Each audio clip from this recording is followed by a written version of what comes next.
So let's make our pineapple lime curd. Also another type of emulsion similar to our ganache.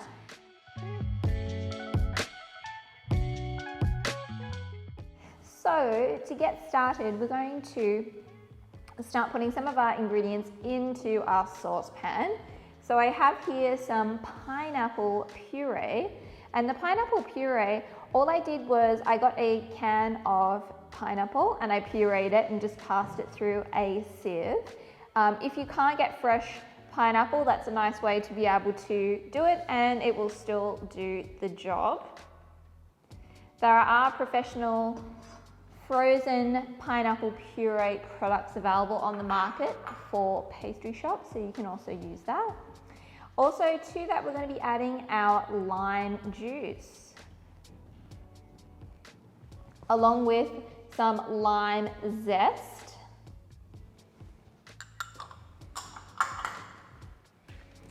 some water, and coconut cream.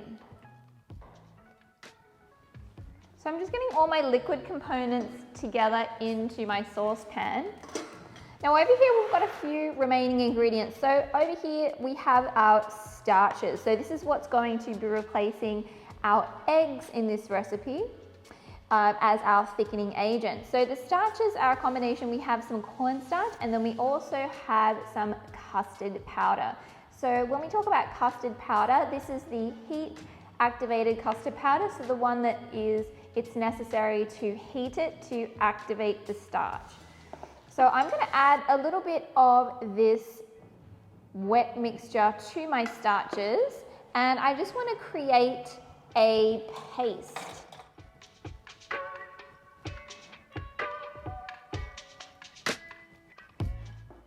So that's fine. I just want to make sure that all those starches are hydrated there.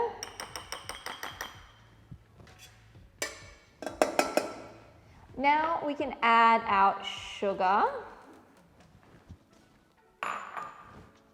And we're going to get this onto the heat.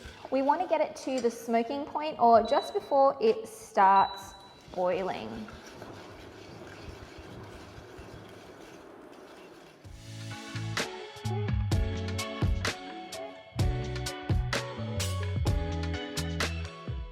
Once these ingredients are at the smoking point, you'll see lots of steam is starting to come out. We're going to add our starches. So I'm just giving it one last little mix, and we're going to whisk whilst pouring in a steady stream.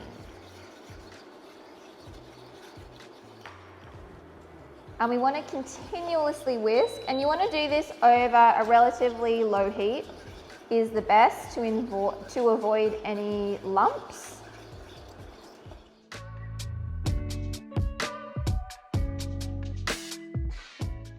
I can feel it's already thickening. So as soon as your mixture starts to simmer, we're going to allow it to simmer for 30 seconds. So once your 30 seconds are up, just switch the heat off, and we're going to give our curd a taste. We want to make sure that all of those starches are cooked through and we don't have any of that raw cornstarch or custard powder taste. So I'm going to give this a try. Yep, that's perfectly fine. I can't taste any of the starches. So we're going to remove this from the heat, and I'm going to transfer into my jug here. And I just want to allow my mixture just to cool down a little bit. We want to cool it down to about 40 degrees Celsius, just so it's not too hot and we can create the texture that we are looking for.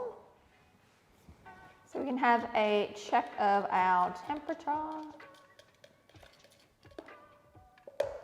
So it's very hot right now, it's like 70 degrees Celsius. So we're going to set this aside for like about 15 minutes just to cool down before we add our vegan butter and emulsify everything together. Now that our curds had some time to cool down, we're going to start adding our room temperature margarine and start emulsifying everything together.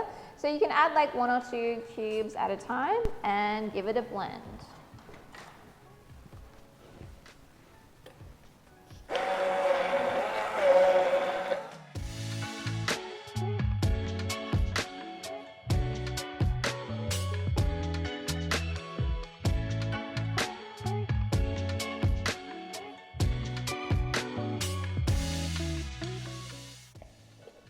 So just make sure you don't have any bits of that vegan margarine left over, and we're going to transfer it to a bowl or a container. And we just want to cover to contact with some cling wrap. And you can transfer this to the fridge. And just before you are going to use it for your desserts or piping onto macarons, just bring it to room temperature and just give it a bit of a mix.